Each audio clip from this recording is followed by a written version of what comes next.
Bonjour à vous toutes et bonjour à vous tous, bienvenue sur ma chaîne Frédigo le 1 ou dans ce tutoriel vidéo d'informatique sur le gratuiciel Foxit Reader, logiciel de lecture de fichiers PDF et de création de fichiers PDF.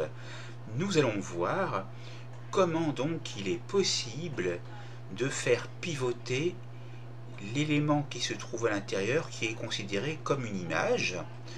Donc, allez à l'endroit où se trouve votre fichier PDF. Ici, j'ai un dossier nommé Sapin et vous voyez qu'il est donc avec l'icône de Foxit Reader PDF Document. Donc, vous avez sa taille d'indiquer, sa date de modification et son heure de modification, qui est donc répétée dans la colonne Modifiez-le, et on va aller l'ouvrir. Donc, clic droit de la souris sur le fichier PDF, ouvrir avec, et on choisit Foxit Reader, pour moi la version 10.1.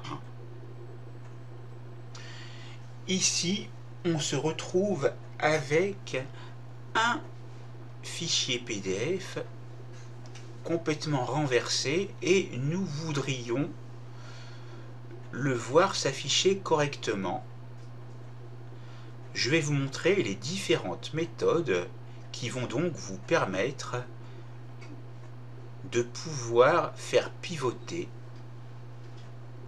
ce document et ensuite nous enregistrerons le document pour qu'enfin, lorsque nous l'ouvrirons ensuite, il soit correctement affiché.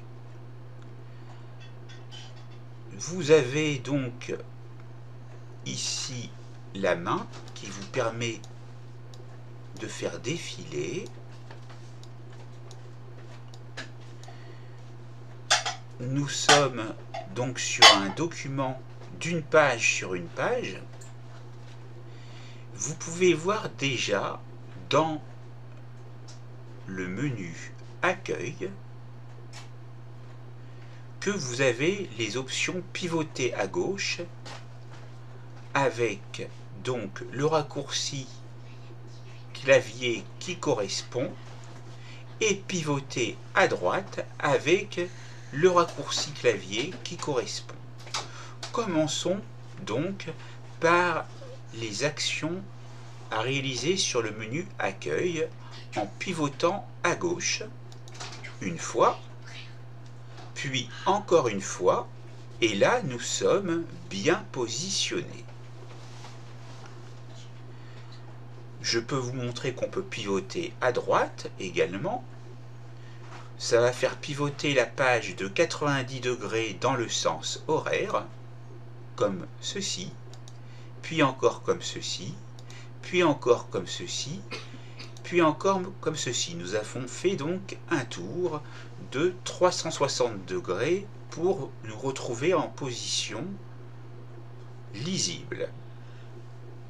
Vous pouvez également, comme je vous l'ai montré tout à l'heure, utiliser le raccourci clavier, touche CTRL, donc qui est noté CTRL sur le clavier, plus la touche majuscule, plus le moins. Nous allons le faire tout de suite. Touche CTRL plus la touche majuscule et moins. La touche majuscule, c'est la touche qui est juste au-dessus de la touche CTRL. C'est une flèche qui va vers le haut. Vous maintenez donc la touche CTRL et majuscule en même temps et vous prenez le moins du pavé numérique, c'est-à-dire là où il y a les chiffres et les signes moins, divisé, multiplier, plus, où il y a la touche entrée également, la touche supre, insert et vernum. Et là, vous voyez que l'on peut pivoter à droite avec ce raccourci clavier. Maintenant, pour pivoter à gauche, si on laisse le curseur dessus, en infobulle, nous voyons qu'on peut faire pivoter, comme on l'a vu, la page de 90 degrés dans le sens anti-horaire, en utilisant toujours le raccourci clavier, touche CTRL plus majuscule, donc plus moins, ici c'est pour pivoter à gauche, pardon, et comme je vous l'avais dit tout à l'heure de manière erronée, mea culpa, donc pour pivoter à droite, c'est CTRL plus majuscule plus la touche plus. Et là, on est bien en pivotement en sens horaire. Voilà déjà pour ces deux méthodes. Maintenant, vous pouvez également vous rendre dans le menu Afficher. Et là, vous voyez Rotation Affichage. Et vous retrouvez en infobulle la même indication avec le même raccourci. Et lorsqu'on clique sur Rotation Affichage, on a le choix entre pivoter à gauche, et on retrouve les mêmes informations en infobulle, et pivoter à droite avec les mêmes informations en infobulle. Nous avons donc vu dans ce didacticiel comment faire pivoter à gauche et à droite un document PDF dans l'application gratuite Foxit Reader, que ce soit par le menu Accueil, que ce soit par le raccourci clavier correspondant à chacun des pivotements, et que ce soit aussi par le menu Afficher. Vous savez maintenant donc comment procéder pour faire pivoter le document. Maintenant, vous voyez que nous pouvons enregistrer avec touche CTRL plus S. Mais c'est grisé. Alors, ne vous inquiétez pas, on va faire Fichier, Enregistrer sous. Vous choisissez donc un endroit de votre ordinateur. Moi, je vais prendre le bureau, ça sera plus simple. Après, libre à vous de mettre à un autre endroit de votre ordinateur. Vous pourrez bien sûr déplacer le fichier en fonction de vos desiderata. Vous pouvez garder le même nom. On va l'appeler toujours sapin et on appuie sur enregistrer. Voilà, je vais donc fermer ce fichier là et je me retrouve avec deux fichiers sapin, le fichier d'origine qui se trouve ici et le fichier que nous avons travaillé ici. Voyons ce qui se passe si j'ouvre de nouveau le fichier d'origine, ouvrir avec Foxit Reader. Il se retrouve à sa position d'origine, c'est-à-dire mal orienté, car vous avez pu voir ici que la fonction d'enregistrement est grisée, donc inaccessible.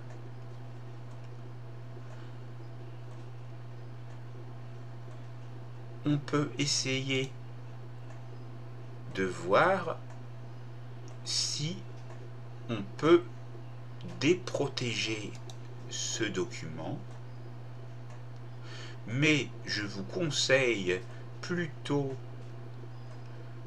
d'enregistrer une copie par le biais du menu Fichier, Enregistrer, et de l'enregistrer à un autre endroit, et là il n'y aura pas de problème. Donc on va fermer. Nous voyons donc que ce fichier ne peut pas être enregistré. Par contre, voyons voir celui-ci.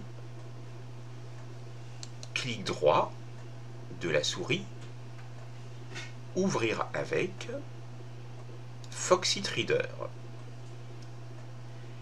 Et là, nous avons de nouveau le problème également, car le fichier n'a pas été donc enregistré. On va donc faire pivoter. Nous sommes donc maintenant bien positionnés.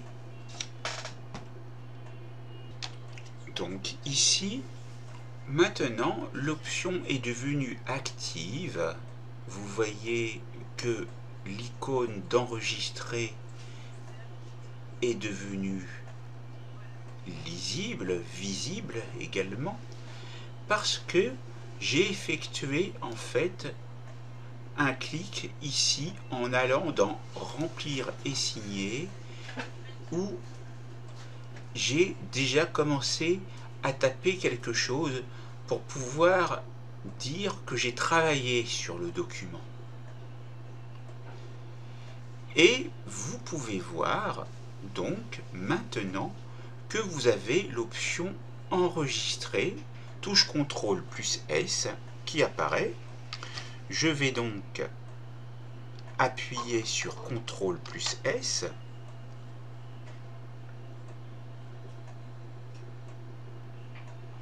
Et pour vérifier que cela a bien fonctionné, je vais aller fermer le document.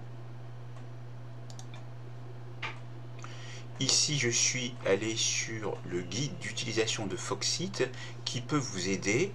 Donc, vous avez l'adresse ici, mais je pourrais vous la mettre également dans la description de la vidéo. Je vais pour ce faire déjà la sélectionner, puis la copier, et vous pourrez, en fonction de la version de Foxit Reader que vous avez, qui ne sera peut-être pas forcément la même au moment où vous irez télécharger et installer, aller choisir le guide d'utilisation de Foxit Reader, un guide rapide que vous avez donc en langue anglaise, en danois, en hollandais, donc Finnish, je ne sais pas si c'est finlandais, je ne suis pas sûr, français, allemand, italien, norvégien, polonais, portugais, russe, espagnol, suédois et même chinois. Vous avez donc la possibilité d'aller le télécharger en appuyant ici avec le bouton gauche de la souris dessus. Comme je l'ai déjà fait, je ne vais pas le refaire, mais je peux vous montrer que ça fonctionne. Et là, je vais avoir une duplication du lien de téléchargement puisque je l'ai déjà réalisé. Donc je vais aller sur annuler, sinon vous autoriserez votre programme par défaut. Ici, c'est un programme que j'utilise pour pouvoir télécharger mes différents fichiers. Voilà, donc ça c'est un petit bonus. Et maintenant, allons vérifier dans le bureau donc que le document s'ouvre correctement. Donc, je ne sais pas à partir duquel j'ai travaillé, on va voir ça tout de suite. Ouvrir avec Foxit Reader 10.1. Ici, il est donc dans le mauvais sens. Je vais donc aller de nouveau faire CTRL Maj plus par exemple, aller me mettre ici, puis dans remplir et signer, ajouter du texte, je vais cliquer, Voilà. Je vais même également voir si je peux donc faire d'autres actions. On va aller sur horodater par exemple. Suivant.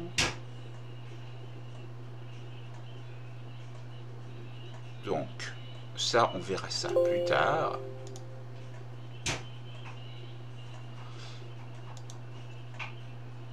Ce que je voudrais, c'est comme tout à l'heure, comme j'ai réussi à le faire, pouvoir donc voir l'icône d'enregistrer actif. Pour cela, soyez patient et allez passer différents menus et allez effectuer donc des choix. Là, par exemple, je déplace, mais rien ne se passe. Je vais aller, par exemple, faire ceci, rien non plus. On peut aller faire ceci.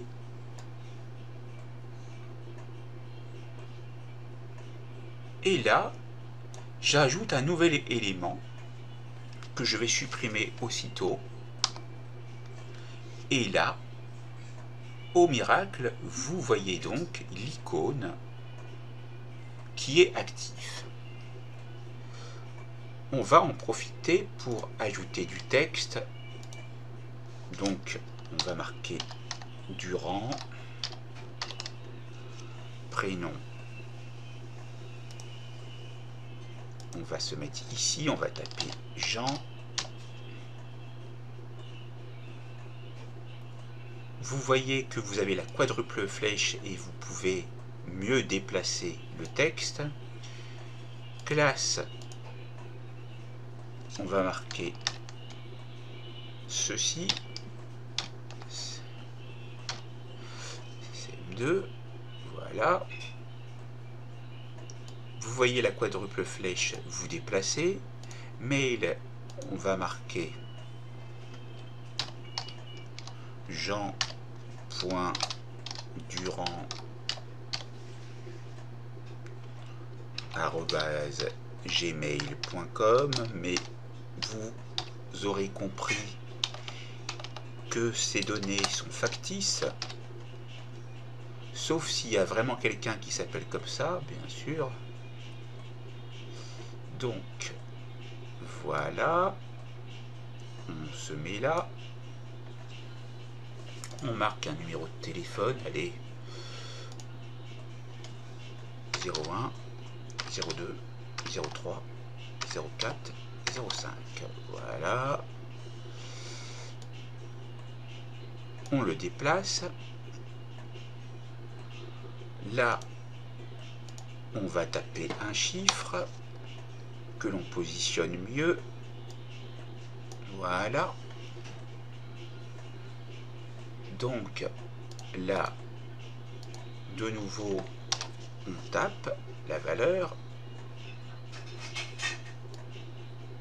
que l'on repositionne et on indique le montant que l'on positionne également. Vous avez le A+, vous voyez que vous pouvez grossir le texte, le A-, vous le rétrécissez. En allant sur AB à côté, vous voyez que vous espacez les lettres. Donc on va se remettre comme on était. En cliquant sur les 3 points, vous pouvez mettre par exemple des coches à la place, ou un point, ou un trait,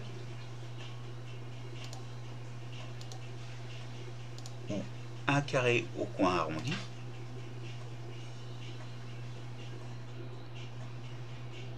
Mais là,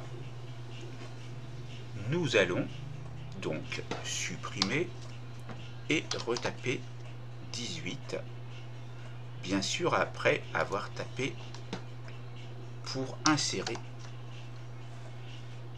donc la valeur. Nous avons donc indiqué tout ceci, tout est rempli, voilà. Donc nous allons maintenant cliquer sur enregistrer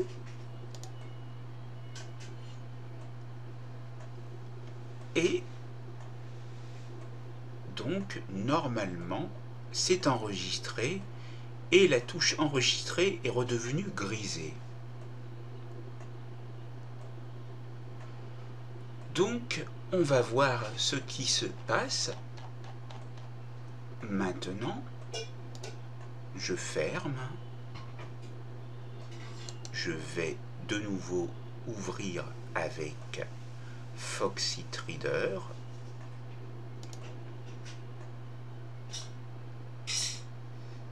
Et là, bien sûr, j'ai rempli tout le formulaire, mais il est de nouveau dans le mauvais sens. Ce n'est pas grave, l'essentiel c'est que vous l'ayez rempli. Il vous suffira juste de faire pivoter donc à gauche ou à droite jusqu'à l'endroit que vous avez donc choisi pour qu'il soit bien positionné, et vous n'aurez plus qu'à l'imprimer ensuite en cliquant sur l'icône ici d'imprimer ou touche CTRL plus P. Après bien sûr vous êtes rassuré que votre imprimante est bien connectée. Mais donc comme vous pouvez le voir ici, j'ai mon texte.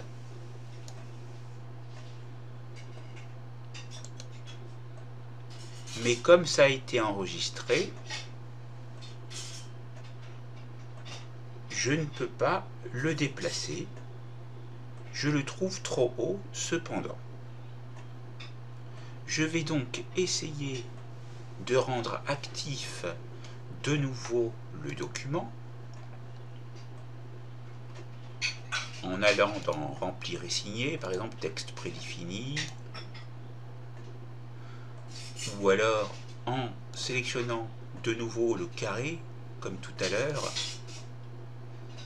Voilà, je vais supprimer et là voyons voir, je peux me mettre dans le texte et je peux aller repositionner le texte pour qu'il soit mieux aligné. Pareil pour ici, quand je vois la quadruple flèche, j'essaye de mettre les lettres juste au bon endroit ou approximativement, et comme ça vous pouvez mieux ordonnancer votre texte ou les données du formulaire de commande ici. On va faire la même chose pour le 1. On va mieux le positionner. Et pour le 18 aussi. Voilà, ça devrait être à peu près bon. Et maintenant, si cela vous satisfait pour qu'il soit donc imprimé, vous pouvez l'imprimer, mais vous avez d'autres possibilités également. Vous pouvez l'envoyer par email, donc en cliquant sur la disquette, non pas sur la disquette, mais sur cette icône, pardon, et là, dans la zone A, vous irez indiquer l'adresse email du destinataire. Dans Objet sera répété le nom du fichier, mais vous pouvez mettre autre chose. On va marquer bon de commande du sapin rempli. Comme ça, c'est bien réalisé. Vous mettrez bien sûr une adresse qui fonctionne. Ici, je ne vais pas le faire, quoique on va essayer. jean.durand@gmail.com. Et là, on va cliquer sur le bouton envoyer. Si vous ne voyez pas de fichier joint ici c'est le cas, vous iriez sur un fichier, où vous voyez le trombone, et vous pouvez joindre un fichier encore. Vous pouvez également aller dans le carnet d'adresses si vous l'avez rempli, et vous voyez le raccourci clavier, touche CTRL plus majuscule plus B, pour aller chercher l'adresse de la personne et aller la sélectionner pour l'y mettre. Vous pouvez aller dans une signature pour joindre une signature électronique que vous auriez créée au préalable. Vous pouvez indiquer une importance, qu'elle soit haute, faible ou assurer même un suivi. Ici, je vais appuyer sur envoyer. La fenêtre disparaît et votre dossier a été envoyé par le biais d'Outlook qui s'ouvre. Donc voilà. Donc bien sûr, je vais flouter cette partie qui vient d'apparaître. On va aller dans les éléments envoyés et on voit que dans les éléments envoyés apparaît bien l'email que l'on a indiqué. Apparemment l'adresse est bonne et donc la personne qui va le recevoir va avoir une surprise. Mais si elle consulte YouTube, elle comprendra que c'était pour le besoin d'un didacticiel, d'un tutoriel. Je vais donc flouter bien sûr toutes ces informations et nous avons vu donc en détail comment il est possible d'envoyer, après avoir retravaillé et faire pivoter un document PDF, dans Foxit Reader. Maintenant, ce que nous allons voir, c'est en allant ici, sur la pièce jointe, on va aller sur afficher l'aperçu du fichier, et là, on s'aperçoit qu'il est toujours donc renversé, mais par contre, il a été rempli. Donc, en fait, il suffira juste d'appuyer ici, dans